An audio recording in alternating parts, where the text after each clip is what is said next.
Hi, so I'm going to be helping you how to solve this equation. If cosine data equals 5 over 6 and data is in the fourth quadrant, find the exact value for sine data. So we know that for cosine, it's adjacent over hypotenuse, so the values that we are given here, we can safely assume 5 is the adjacent and 6 is the hypotenuse.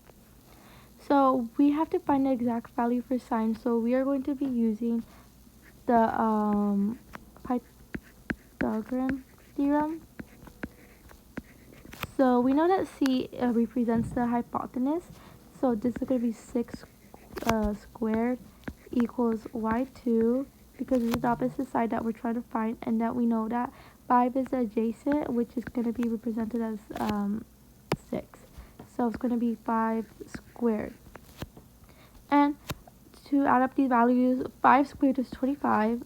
We leave the y squared itself, and we know that 6 squared is 36, and we are going to be subtracting 25 to both sides. So now we have y squared equals 11, because 36 minus 25 is going to be 11, and we see that y has it's squared, and to remove that we need to square root both sides.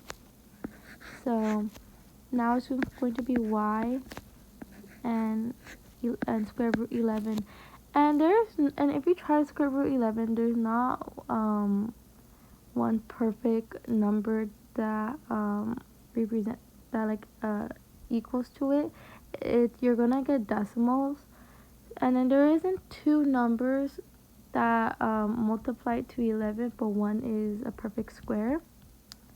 So we just have to leave it as square root 11, because it's not a perfect square.